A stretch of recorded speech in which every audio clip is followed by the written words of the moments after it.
Turn 2.3 to Japanese, January 37. First couple things that I did wrong that was pointed out to me. I moved a couple militia up here in China from Quichao up to Sichuan, and I couldn't do that, so I moved them back down here where they were, and I still put the 2 infantry there. Also, on my influence roll, on turn 1, I actually got lucky and hit a 2, which was all I could actually spend the extra money for. And so I hit it anyway. Last turn 2.2, though, I spent $6, which I wasn't allowed to do because I only had 4 territories. So I changed that to 8, spending $4 plus the 4 territories. And checking on the video, I rolled a 9, so I didn't get it, so I actually returned this back to the warlords and gave the CCP their $3, and they just kept it. $1 from the first turn that I overspent on the influence, and $2 on the second turn. So that's where we're at with that. All right, tech rolls for the Japanese. The Japanese are going to go for 11 and 12. Improved factories and wartime economy. So here we go. And they got a 6 on the black, which is no good, but they got a 12 on the improved factories, and that'll put them on the board there. Before that, they were at stage 1 for wartime economy. All right, purchases. They have $19. They're getting the $3 bonus from the U.S. So they're going to purchase 2 artillery for 8, 1 infantry for 3, and 2 more Marines for 8. Non-combat. There's not going to be any combat movement as of yet. I was thinking of it, but the spies say there's a little trouble in China yet. So they're not sure what's happening between the Chinese factions. So I'm going to just kind of build up for now. But for non-combat, they're going to move these 2 actual torpedo boat destroyer and a heavy cruiser. They're going to join the fleet that's packed in the Sea of Japan over here. If that's the Sea of Japan, may not be. So I'm going to move those 2 over there. They're going to join the fleet. You got it up there. All right. What else? Next, I'm going to move this transport up here. 2 spaces. It's going to join the fleet. Coastal sub is going to stay there. The other subs are good. I like that cruiser over there. I'm going to take the 2 Marines.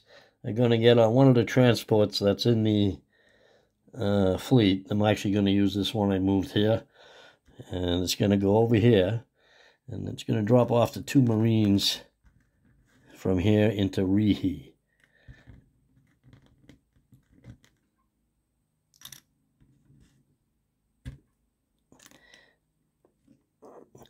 I'm also going to move motorized down into Rihe. We're going to move the cavalry down into Rihe. And I'm going to chip this stuff out after. These 2 infantry are going to move into Western Manchuria. The fighters are good. I believe this is connected. It's such a tiny little area, but Rihe and Korea, it appears to be connected. So the other 4 infantry that are in Korea are also going to go into Rihe. I'm going to chip all this out later. Looks like I got 4, 7 infantry, 2 Marines, and 1 cavalry there and a motorized. So all of that is there this turn. Let's see, what else? That motorized, I don't want to move that over. That motorized is actually going to hopscotch off of one of the transports, get on, get off into Korea. And I am actually going to move this destroyer up into the fleet for now also. 1, 2. Coastal sub is there. The other subs are where I want them. Actually, this other sub is going to move over to here. 2 spaces.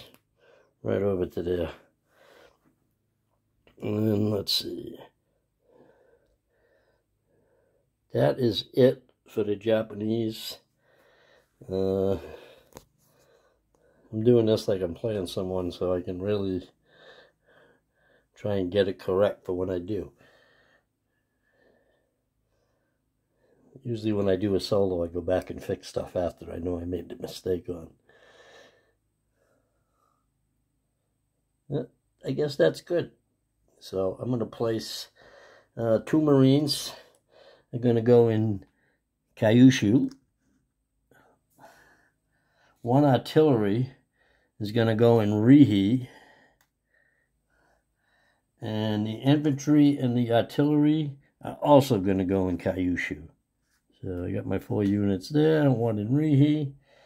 That's it. As far as income, they are still at 16 as far as territories, and they're still getting the $3 bonus from the Americans, so they'll have $19.